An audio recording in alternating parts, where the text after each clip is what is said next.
Hi, everyone. How are you? Happy Friday. Happy weekend, or starting of the weekend. I hope you guys had a good day, and I bet you guys are ready for the weekend. Well, I decided to hop on here for our Q&A with Dr. Mercy to talk about this wonderful challenge that will be starting next month, and that is the 2023 Water Challenge. So, as a physician who admits patients to the hospital on a rather frequent basis, I've observed that a lot of conditions that cause people to come to the hospital could have been prevented if they just drank enough water. From recurrent urinary tract infections to kidney infections to even passing out and straight up dehydration. A lot of these conditions could have been prevented as long as they would have drank the adequate amounts of water. So I decided, we're kicking off 2023 with a great start by starting to focus on our health. Let's take control of our health. And one way to do it is to make sure we get adequate amounts of water. So, this 2023 challenge, we're going to start it. I'm thinking mid January, but I will definitely give you the details as we get closer to the date. And it'll be every day making sure that we drink enough adequate water. Okay. And we'll do this for several weeks. And at the end, whoever is able to continue to the end will get a reward. All right. So I think this is great start to your health, great start to taking control of your health, and I'm super excited to start this challenge. Now, if you're interested in joining this challenge, please email me at waterchallenge2023 at gmail.com. Again, it's waterchallenge2023 at gmail.com. Write your name, write your age, and as soon as we get closer to the actual challenge, I will be contacting you. I'm super excited. Join with me, join with our community. Let's get our control back of our health. Let's take our control back. Let's get more health focus this 2023. Are you with me? I hope you are. Again, if you are going to join, please email me at waterchallenge2023 at gmail.com. Awesome. Okay, so speaking of water, I decided, you know what? Let's just rebroadcast an oldie but a goodie, and that is one of our previous sessions on water. It's a Q&A with Dr. Mercy session where I discuss if you are getting enough water. So since we're on this topic of water, we might as well revisit, just statistics, information about how much water we should be getting. So I decided today, let's just rebroadcast that. Let's just discuss it. So for all those who haven't seen it, feel free to see it now.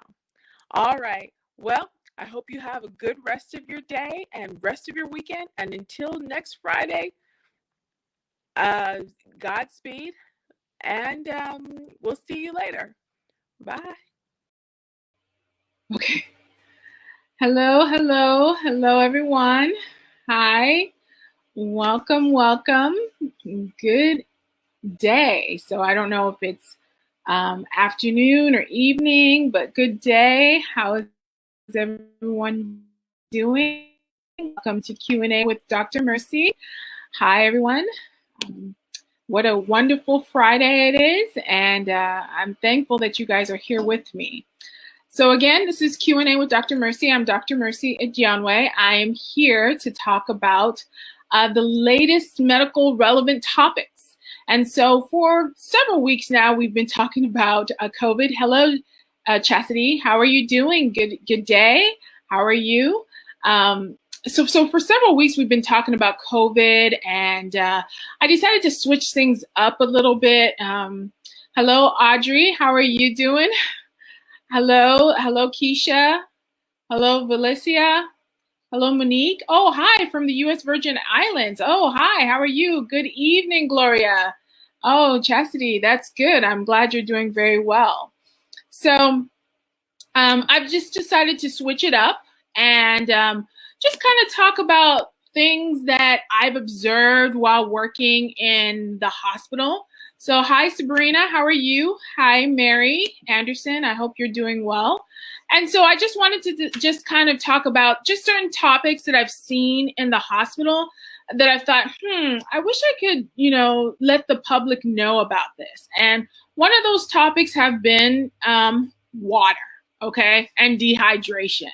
I thought it was important enough to talk about it because I'm seeing a lot of cases in the hospital. Well, I've been seeing a lot of cases in the hospital that is due to dehydration. So people coming in with chest pain, people coming in with like lightheadedness, passing out spells, which we call syncope, people even having low blood pressure. All of these are, when we do our testing, we find out, wait, all of this is because of water, and just giving them IV fluid, for a couple hours, they're good to go. So I felt that I've been seeing a lot of these cases over the course of my career that I felt that this was one of the topics that I wanted to just talk about. So hello, hi, I'm Menifee, California. Juanita, how are you doing? Hello, Bernadette. Hey, Teresa. Hey, Marlene. Good to see all of you. Cynthia, hello from Oklahoma. Great. And Virginia, how are you doing? So, okay, I just wanted to talk about that. And while I'm on the topics of talking about different things that I come across, I also would love to talk about things that you guys would want to know from a medical doctor. So, yes, I can talk about the cases that I've seen in the hospital, but what I feel is more relevant for you guys is if I discuss things that, that you may have questions about and you may want to talk about, in the next sessions or that we have. So I want this to be as interactive and engaging so that you feel like you've benefited from our discussion. So if you have any questions that you burning questions, medical questions in general, just feel free to write them in the comment section. And if we don't get to them during this session, we'll definitely get to them in future sessions to come. Okay, so yes, it's so hard for me. I wish I could. Oh, yes, it's so hard for me. I wish I could get IV fluids to outpatient to restart me, right? I know it is hard to get water sometimes. It is hard to ingest. And the amount of water that they say that we all require, I've done it. I've tried to do this water challenge where I'm like, I need to be consistent with the requirements. And some days I'm like, wow, it's just too much water. But yeah, I get your sentiments because even me as a doctor, sometimes I find it difficult to do the full amount of daily water, but it's necessary. So let's just begin. Hi. So you're new. Welcome. And hello, Pam from Kennedy. Hello, Pat. Okay, so let's talk about water. And if you have any questions about dehydration, water, if you have any comments on any issues, just feel free to jot them down in the comment section and we can discuss them. So dehydration. So before we talk about that, we talk about, obviously we are made up of water. 60% of our body is just pure water. Just like 70% of the world is covered by water, 60% of our body is just water. So what is the water there used for? Well, obviously, as y'all know, water helps flush out waste from your system. It also helps to, cushion your organs. So, you have the cerebral spinal fluid, which is, when you get that spinal tap, when they tap your spine, what they're tapping, fluids. Anything that's fluid related, there's some water in it. So blood has water, urine has water, even your muscles in between them, it helps to cushion those muscles. So water is very, very, very important, as you guys know, right? And so when you lack water, or when your body's starting to feel that you have gone below the necessary requirement that it needs, it starts crying out to you. And it cries out to you in forms of signs. So these are things that I want us to be cognizant of. So when you start feeling this, you can start thinking, is it because I'm dehydrated? Because for some reason, when I see patients and I listen to their stories, I can, just by hearing it, I'm like, oh, you're dehydrated. But for some reason, they don't realize that. So I just wanted to I want us to be mindful of some of the signs that dehydration can give us. So things of like headaches, so yeah, you may have a history of migraines, but could it be because you have a lack of water? Could be. It could also be because you have uncontrolled high blood pressure, but also keep in mind that water could be the reason why. You feeling lightheaded, especially when you're going from a laying down position to a sitting up position, or when you're getting from a sitting up position to a standing up position, you feel a little woozy. That's usually due to your lack of water. Also, when you're passing out, obviously passing out is not just restricted to dehydration, but one of the common reasons for passing out is because you're dehydrated. So just keeping that in mind. Hello, Karen. Hello, Denise. How are you guys doing? Yes, and it is good to drink water at room temperature. They find it's better that you drink water in room temperature than it is cold water. That's what they've said.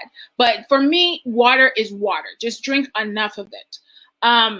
So getting back, so when you start noticing you're passing out, you're having the headaches, the muscle cramps, the lack of energy, you could be dehydrated. Even things as simple as pains in your aches in your body, some of that could be due to dehydration.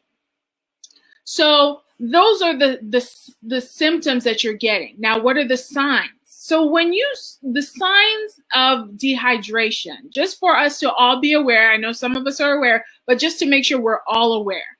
The most common sign, as you know, is when you go to the bathroom and you urinate, okay? Your pee, it gives you a great indicator of how much fluid level your body is.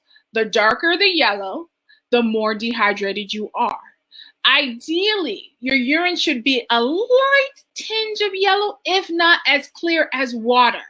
That is what typically you should have. So when you pee, look at your urine and see, okay, how hydrated I am, because that could be a great indicator of how much you need to bump up your water intake, okay? But also what people should be aware, and I'm finding it very interesting that they're not, is that constipation is a common sign. So if you're constipated, yes, it could be because of a lack of fiber, and you may want to increase your fiber intake, but also a lot of it is because of water.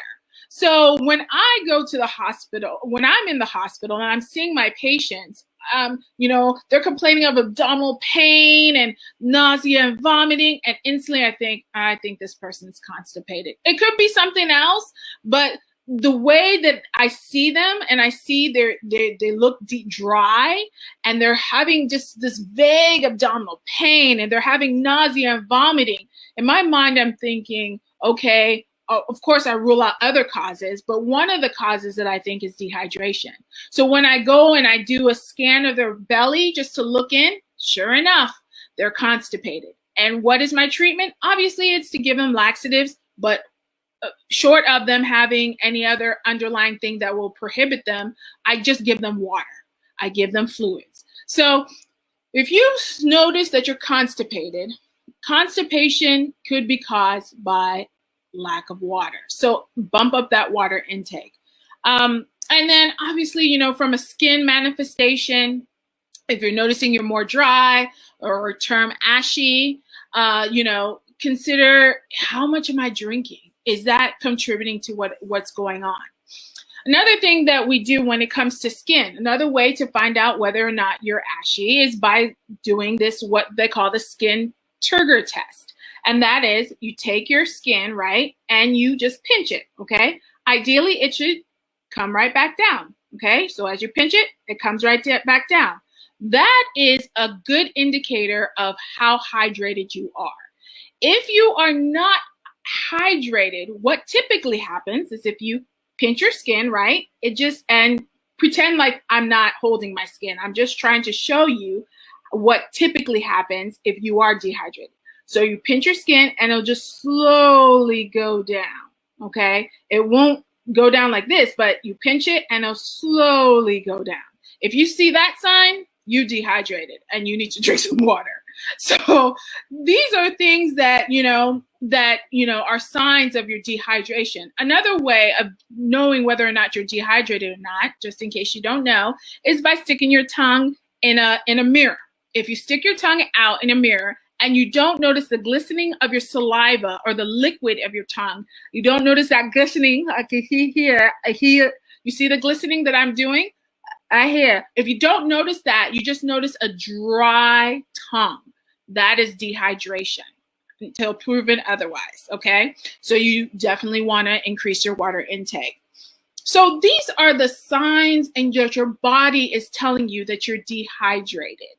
And people may think, oh, okay, it's just water, what, I'm dehydrated, so what? No, dehydration can exacerbate or it can affect your other organs. So not only are we seeing dehydration, so when you're truly dehydrated, you start to, your kidney starts to shut down, your liver starts to shut down. And we see it as physicians that you're dehydrated. So dehydration is definitely something that, although it's very simple as drinking water, it can have some devastating effects, okay? So now it goes to, okay, so if that's the case, then what's the normal water intake? Well, the normal water intake should be, for females, it should be between 2 to 3 liters, okay? That's for an average healthy female, okay? And whereas for males, it should be anywhere between 3 to 4 liters, okay? And if you translate that into cups, for females, that's about 11.5 cups a day, whereas for males, it's about 15.5 cups a day, okay? Everybody's different, some who are, some may require, less of that amount, and some may require more. If you are very vigorously active and you're exercising 2 or 3 times a day, you would, you may need more. Or somebody who, you have underlying issues such as liver disease, heart failure, kidney disease. Your doctor may say, nah, let's reduce that amount. Okay, so it's definitely good. I'm saying all this to say it's good to ask your doctor. But if you're just an average female, average male, healthy, those are the statistics of how much water you need. And if you can't stand water, a lot of times my patients are like, I don't like water, I hate water. Then I always tell them, okay, there's other water alternatives. You can use teas. Just don't try to minimize that sugar intake. Gatorade, you can use those flavor water type thing. Whatever, they have things that you can kind of drink so that you still drink the water, but it's not just that plain water experience if that's what you need. I would refrain from trying to use, a Coke or soda as your water requirements. Again, because, that's a lot of sugar and you don't want diabetes. So that's what I would suggest. So yeah, that's pretty much a nutshell, obviously. So another thing that I wanted to talk about, and when you said how many ounces, I will have to convert that to ounces. But I think let me convert that for you. If you were to say cups to ounces, so you would say 1 cup is about 8 ounces. So for female, if I'm saying 11.5 cups, that is 92 ounces. And for males, if I'm saying 15.5 cups, that's about 124 ounces. So to your point, that's how many ounces, Barbara, that you would need for daily. And so another thing that I wanted to point out when it came to dehydration that I've observed in the hospital, and I'm just saying this, some people already know, but one of the reasons why people come in with dehydration is because they develop an infection such as nausea or vomiting and they forget to increase their water intake during that period of time. Now, I know when you're very nauseous and you're vomiting and you're having diarrhea, you don't feel like you want to eat anything. What I would suggest is when you are having those conditions where you're literally vomiting out fluid, or you're going to the bathroom and increase diarrhea, be very mindful of your fluid intake at that time. If you have to take Pedialyte or Gatorade to kind of try to what you want to do is you want to put back in the fluid that you're taking out. So I know a lot of people forget that. I know when you're sick, you're just like sick and you just want to stay in bed. But be very mindful, whether it's drinking soup, whether it's, drinking water, but be very mindful to equalize what's going out with and putting it back in. So that's something that I want to say. So let me answer some of these questions and see how it is. 8 glasses per day. Yes, for some people, 8 glasses per day is just sufficient. So some it may be a lot, but yeah, the 8 glasses per day is an estimate that people can also use as well. I know a lot of people were talking, I'm sorry, or typing in. So let me see if I can.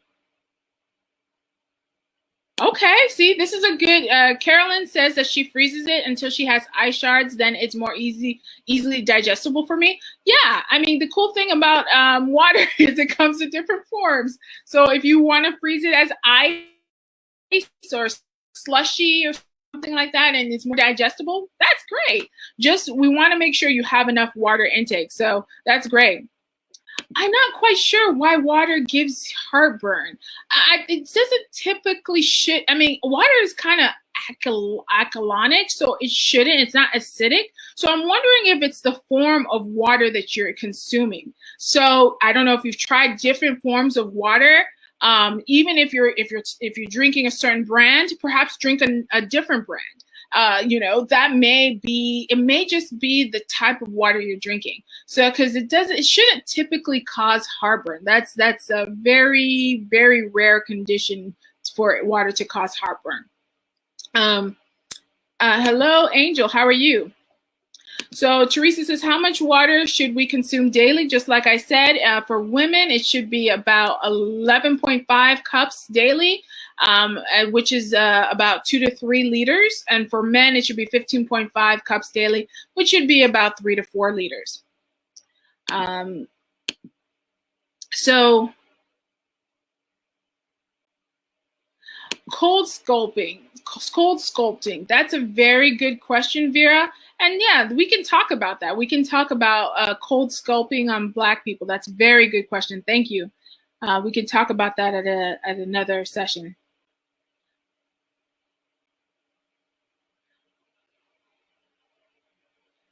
Okay, I'm just going over the questions.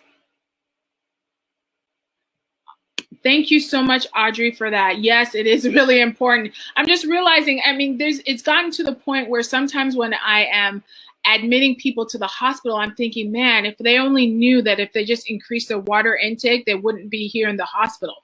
And all I'm doing for them is just giving them IV fluids. And then then the next day they leave. So I'm just like, wow, so it has been a rather repetitive thing that I've had to do, that I realize that it's a problem that people don't realize just how important water is, and how, when your body is below a critical level, it starts manifesting in some signs and symptoms that make you go to the hospital. So if you can keep it in an adequate water balance in your body, that goes a long way to prevent some of the issues that you can come in with, like kidney failure, liver failure, that sort of thing. So I felt it important enough to talk about. I know a lot of these things you've probably heard about in the past, but it's just for us to be mindful that water does make a difference, as easy as that sounds. Okay, definitely. That's definitely something. Thank you again for another very insightful question. Definitely something we will talk about later. Thank you, Carla. I really appreciate that.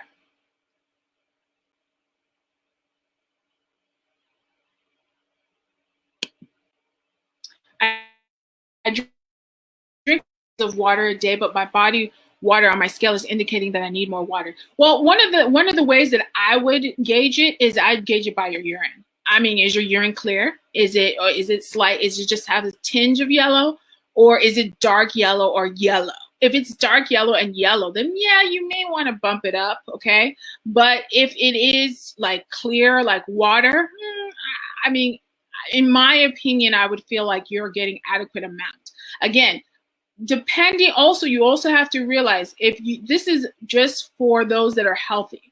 I know for people who have heart failure or kidney disease or liver failure, they're on a water restriction diet. So they cannot drink as much as the average healthy person can. But if you don't have those symptoms and your doctor has not told you to restrict your water intake, I would, the good gauge of how much water you're drinking is, again, from that skin test, and definitely the water, making sure you're not constipated, and even just looking in your tongue and making sure that it's well glistened. Those body signs can help you, give you that overall picture that yes, I am hydrated or not. So yes, I would just be looking at your urine and seeing, okay, what is my urine telling me? Am I hydrated or not?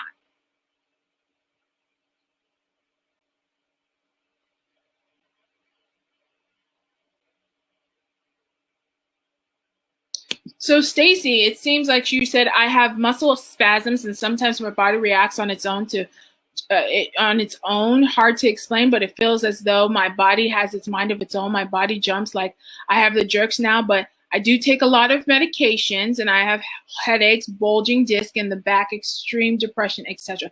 So Stacy, yes, short of being your doctor, it's very hard for me to give you like all your symptoms that you're saying. It could be a number of things. So it's very hard for me to pinpoint one particular thing. Like you said, you have muscle spasms. You also have some issues with your spine, and some issues with your spine can affect your muscle, can affect what you're feeling. So, how much of that is interplay. You're also having this jerking thing. So again, there's just a number of conditions that I can think of in my head that could explain your symptoms. So I'm pretty sure you're connected with your doctor, and if not, I would suggest you just talking to a doctor, and so they can tease out what is connected with what. But again, from this conversation, be very mindful. Can any of this be in relations to my water intake? Because some of it could. You are on a lot of medications that can also cause things too. And that leads me to another point. Thank you so much, Stacy, because I wanted to also clarify a couple of things when it comes to water intake and medications, okay? Another thing that I've also observed, especially when I was living in Arizona, which is, as many of you guys know, is desert, is that depending on the season, in the summer months, a lot of people were coming in for dehydration. And these people who came in for dehydration, the commonality that they had was they were either on a blood pressure medication or they were on a diuretic. And some of you guys may not know what a diuretic is. So just to explain, a diuretic is for people who have conditions that causes them to retain fluid. So when you look at them, their legs may be swollen. They even may have swollen arms. So their doctor or their kidney specialist or their heart doctors may prescribe them a diuretic, which is a pill for them to pee out more fluid out of their system. And by them doing that, that reduces the amount of fluid in their legs and surrounding areas.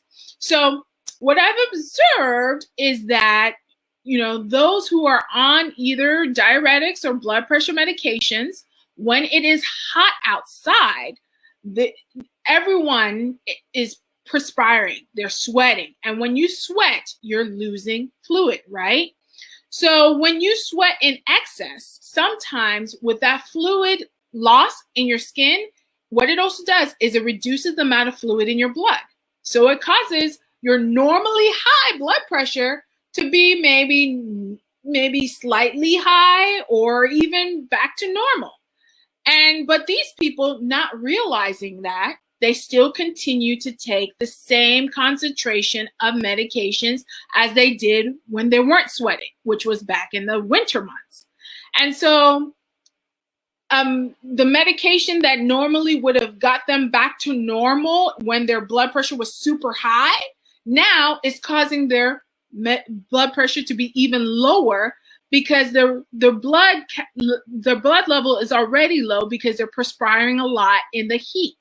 So I say all of that to say that when you are on blood pressure medications or on diuretics that affect your blood pressure, be very mindful and check your blood pressure on a consistent basis. When you are either sweating a lot on the outside, you check your blood pressure before you take your medications, or when you have nausea and vomiting and diarrhea where you're just, either vomiting out fluids or pretty much going to the bathroom, just pooping out fluids, you make sure to check your blood pressure. If your blood pressure is normal, you might want to hold off on using your blood pressure medications or your diuretics during that period of time. I do know some cardiologists, especially in Arizona, where it's always hot, really hot in the summer months, they would tell their patients to half their blood pressure medications during the summer months and take it regularly during the winter months. What I say is check your blood pressure if you have high blood pressure or you're on diuretics on a consistent basis.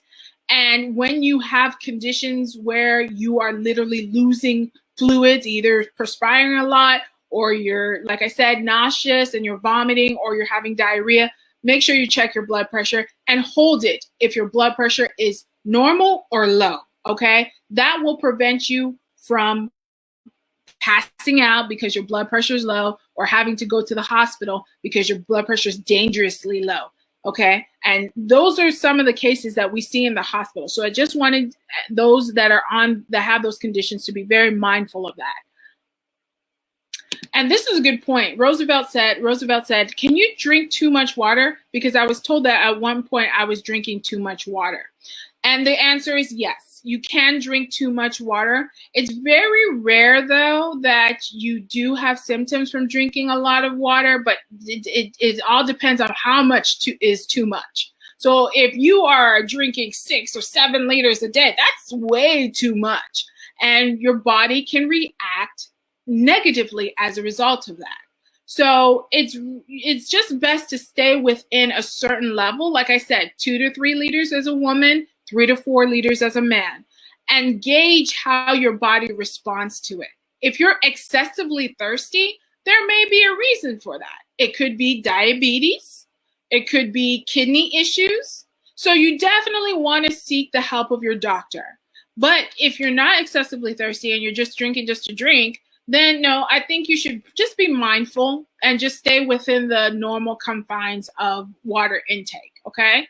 So that's what I would suggest. Okay, that's very interesting. Is raw beets safe to eat and influential for heart? Okay, very interesting topic. So this is a good one, and we're kind of at the 30 mark. So meaning we're at the half mark. So we will just I'll just finish up with the rest of the comments, and then we'll go from there. Vera Robinson says, do you really believe in the current vaccines disabling COVID? So thank you, Vera, for that. I highly believe. I think yes. And why I'm saying that is based on my, based on the position I'm in. I'm actually in the hospital. I'm actually treating COVID patients. I've been treating COVID patients since the beginning of last year, since it came to the United States. Since the first cases that appeared around my local area, I've been treating COVID. So I've seen the cases and how they fluctuate throughout the months. And we are seeing a great decline. And this is in Texas. Despite us not having the mask mandate, we're seeing decreases of patients that are coming to the hospital. In fact, the people that are coming to the hospital for COVID are those who are in their 20s and 30s. And that's very interesting because, as you guys recall, those who first got the COVID vaccines were those that were the elderly. So I'm no longer seeing elderly people coming into the hospital and dying. I'm seeing 30s, 20s to the 40s coming into the hospital. And when I ask them, did you get the vaccine? They're saying no. So is the vaccines disabling COVID infection? Well, for my firsthand account, the answer is yes. And also the cases are going low. So maybe in January, I was still admitting at least one patient, COVID patient, a shift, if not more. Now, this past week, I only admitted one COVID patient the whole 5-day shift. So the cases are coming down, at least in Texas. Now, I know in Michigan and in Minnesota, those other states, that's not the case. But I've observed, at least in Texas, that the cases have come down. Now, I pray that they continue to come down. And I don't want there to be a resurgent, as some people are saying that it may happen.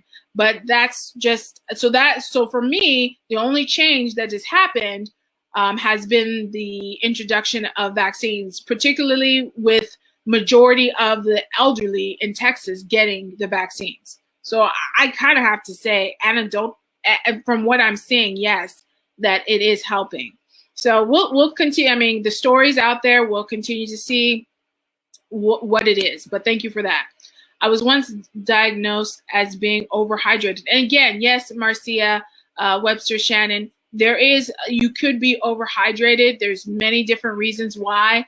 Like I said, it could be because you had diabetes. It could be because it's a kidney issue. It could just be because you overdrank. You could be diagnosed with overhydration. But I see maybe overhydration. I don't even remember the last time I admitted somebody who was overhydrated. Maybe like 3 or 4 years ago. But I see dehydration like majority of the time, if not every shift. So that's why I'm saying, yeah, it's a problem that I felt it was important to share. Thank you so much, Laverne. I appreciate that. Okay, good. Stacy, thank you so much about that. What about those water with like different fruits inside of them? Because I go to Ross and they have these water with fruits and the aloe vera water, and they're so good. So again, I don't know if you're talking about fruit juices, but if you're talking about fruit juices, the ideal water is water. Short of that, because why? Because water is just pure water. You're just getting H2O. Hopefully that's it. We don't want to talk about more in depth. Hopefully your water's clean and there's no issues with it, but that's a pure form of water, just water. Now, if you can't tolerate water, and there's some people that can't, because I hear about it all the time in the hospital that they can't tolerate water. Yes, you could use alternatives. I would just be mindful of the sugar intake because you don't want to have too much sugar. Sugar can also cause you to, it can also act as a weak diuretic, meaning it could cause you to pee out some of that water.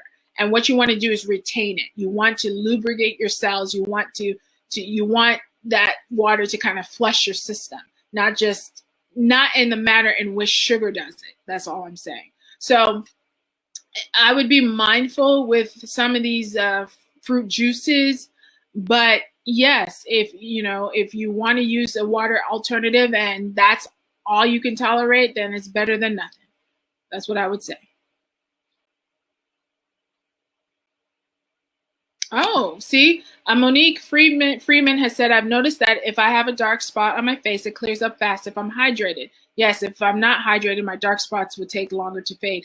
Great, great. That's great testimonial. So yes, water does affect your skin conditions. The more hydrated you are, the more fresh you look, and the less amount of skin ailments like acne and all that type of stuff that can occur. So yes, hydration is key, especially for your skin. Thank you so much, Monique, for telling us that.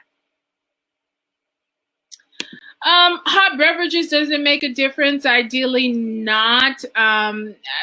The best top form of water is just normal temperature water. But if you are drinking hot beverages along with normal temperature, I don't see why not. You just don't want to drink too hot of a beverage. But yeah, you're more so being more concerned with the amount of water that you ingest. Coconut water, yes, I do see that some people do drink some coconut water. Again, that's also good as well. So we are at the, oh, thank you. Oh, that's so good. So your teeth are so beautiful and white. How do I get my teeth like that? It's genetics, girl. It's genetics, okay? But yeah, thank you so much. I've been told that ever since I was in kindergarten. So I guess it's genetics. But I appreciate that. Thank you. I appreciate that. Okay, and speaking of teeth, what is your opinion brushing your teeth with organic coconut oil? And this is considered alkaline or acidic? Vera, thank you so much for all these really good questions. I really love it. And I love water. It's good for your body. Yes, it is. And as Sheena said, room temperature water, good. Yes, it is. So that is all the time I have. I thank you guys so much for this. This has been a great conversation. I'm going to go back and kind of look at some of these questions. If I'm not able to get your answer to your question, if I haven't answered your question now, I will go back in the comment section and just kind of answer some of those questions. And some of these comments about future topics, please, thank you. I appreciate it, Vera, and others who have asked some questions that we could discuss for future topics. And if you have any topics that you would want us to discuss, please also write them on the comment section. Again, I'm Dr. Mercy Ajanwe. Thank you so much. Next week is going to be Dr. Susan with Medicine for the People. Thank you, BWE, for this platform. As well as Dr. Jacqueline King. I will see you guys in 2 weeks as we discuss another medical relevant topic. Have a wonderful day and have a wonderful week. All right, bye.